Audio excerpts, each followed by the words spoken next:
Assalamualaikum warahmatullahi wabarakatuh. Hello everybody, how are you doing? I hope everything going well so far. And I'd like to remind you to always prevent ourselves from any disease by doing a healthy life. So today we will learn about passive voice. Dalam bahasa Indonesia dikenal dengan kalimat pasif. Baiklah, kita mulai. Passive voice, kelas 9. Tujuan pembelajaran. 1. Mengidentifikasi perbedaan kalimat aktif dan kalimat pasif dalam penggunaan kalimat. Yang kedua, memahami pola kalimat pasif atau passive voice. Yang ketiga adalah membuat kalimat pasif atau passive voice pendek dan sederhana secara kontekstual. Pertama, yang akan kita pelajari sebelum langsung memasuki tahapan mengenal dari passive voice, kita berkenalan dulu dengan pronoun atau kata ganti orang pertama, atau biasa dalam bahasa Indonesia kita sebut dengan subjek. Ada macam-macam pronoun, mean atau arti, singular atau plural. Kita lihat pronoun. Dalam bahasa Inggris, pronoun atau subjek ada beberapa macam, yaitu I yang berarti saya. Ini adalah tunggal, kemudian you, kamu adalah jamak, kemudian we, kami jamak, they, mereka jamak, he, dia laki-laki tunggal, she, dia perempuan tunggal, it untuk benda atau hewan tunggal. Selanjutnya adalah perubahan dari pronoun menjadi objek dan possessive pronoun. Yang pertama adalah pronoun atau subjek itu sendiri. Seperti tadi yaitu I, you, we, they, he, she, it. Perubahan menjadi objek, I ketika menjadi objek menjadi me. You tetap you. We menjadi us. They menjadi them. He menjadi him. She menjadi her dan it tetap it. Selanjutnya perubahan menuju possessive pronoun. I menjadi my yang berarti milik saya. You menjadi your yang berarti milikmu. Our milik kita. Their milik mereka. His miliknya. Dia laki-laki. Her milik dia perempuan dan its miliknya benda atau hewan. Pada possessive pronoun selalu diikuti dengan noun atau kata benda. Kita lihat contoh dari kalimat. She was borrowing his dictionary when you meet her. Kita lihat penjelasannya. She sebagai apa? Subjek. His dictionary, karena ada his tadi, dictionary kata benda, maka dia adalah possessive pronoun. Ada kata penghubung when di sini. Maka you ini menjadi subjek dan her adalah objek. Objek selalu berada di akhir kalimat. Perubahan. Setelah kita mempelajari pronoun, selanjutnya adalah perubahan dari kata kerja. Yang akan kita pelajari adalah kata kerja dari verb 1 menjadi verb 2 dan verb 3. Verb 1. Contohnya study, call, borrow, buy, find, see, dan go.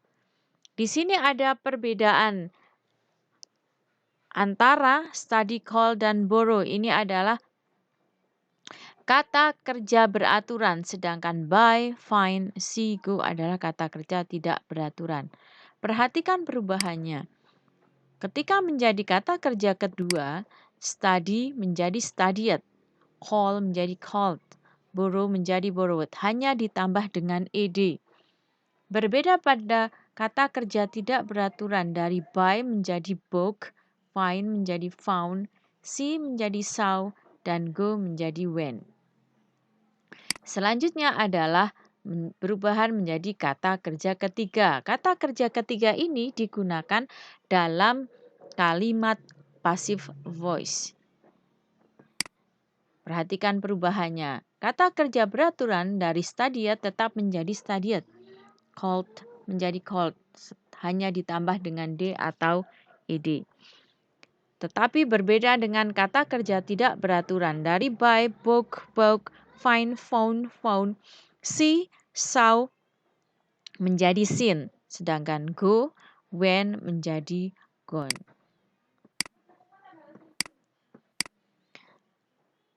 Kita lihat contoh kalimat. She borrowed the dictionary yesterday. She, tadi dijelaskan sebelumnya, she adalah subjek. Siapakah borrowed? Ini adalah predikat atau verb 2 di sini.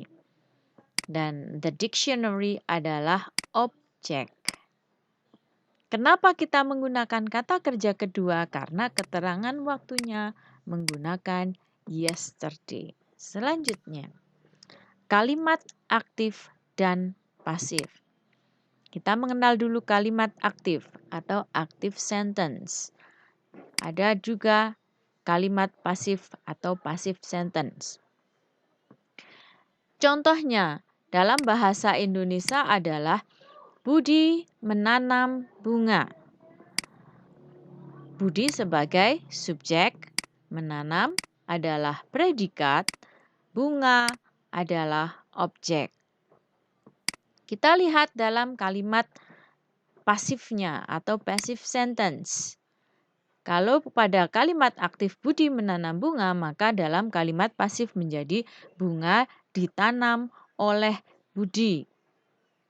Budi sebagai subjek pada kalimat pasif menjadi objek. Sedangkan bunga sebagai objek dalam kalimat pasif menjadi subjek. Perhatikan perbedaannya, di mana kalimat aktif menggunakan me dan kalimat aktif di sini menggunakan di atau biasanya juga ter. Kita lihat cara penggunaannya dalam bahasa Inggris.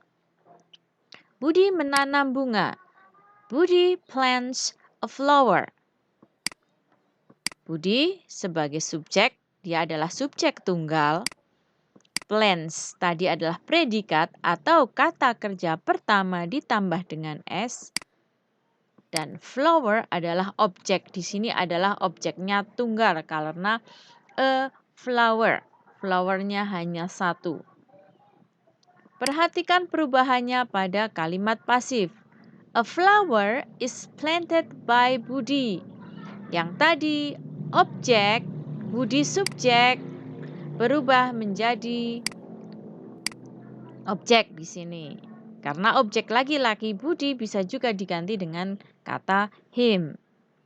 Bagaimana dengan objek a flower pada kalimat aktif berubah menjadi a flower dalam menjadi subjek dalam kalimat pasif di mana subjeknya adalah tunggal. Selanjutnya adalah kata kerja. Kata kerja dari kata kerja pertama ditambah S dalam kalimat pasif menjadi kata kerja ketiga. Jangan lupa di antara subjek dan kata kerja ketiga selalu ada to be.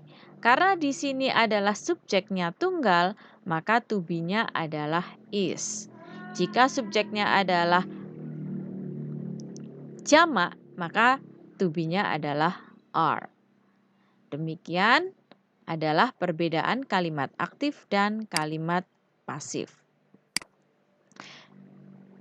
Ini adalah penjelasan tentang beberapa penggunaan pada tenses. Ada present tense, I read a letter. Pada pasif menjadi a letter is written.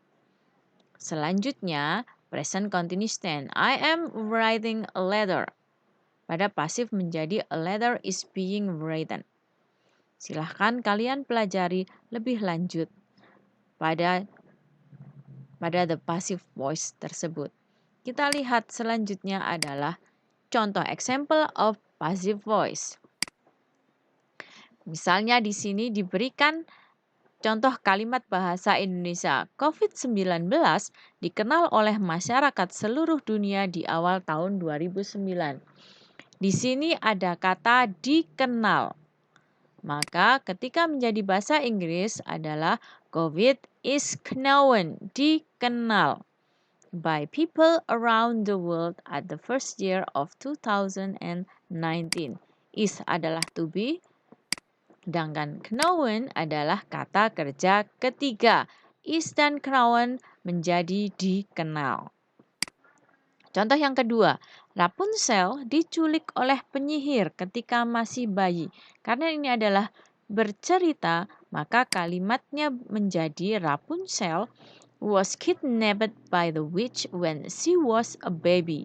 Was adalah to be, kidnapped adalah kata kerja ketiga. Kita lihat contoh lain lagi pada kalimat. Misalkan nomor 1 adalah studied. Kita membuat kalimat we. Karena we adalah jamak, maka to be-nya are. Studied by our lecturer from home. Female cattle. Di sini adalah kita menggunakan kata kerja called. Female cattle are called cows. Borrowed. The dictionary, karena dictionary ada satu, maka menjadi is. Borrowed by her. Kata kerja book. See, karena si satu adalah is. Book a bag in the mall. Kemudian COVID-19 is found. He is seen. They are gone. Perhatikan, jika subjek adalah jamak menggunakan are, sedangkan subjek tunggal menggunakan is. Selanjutnya adalah example of passive voice in the text. Cows and bulls. Female cattle are called cows and the males are called bulls.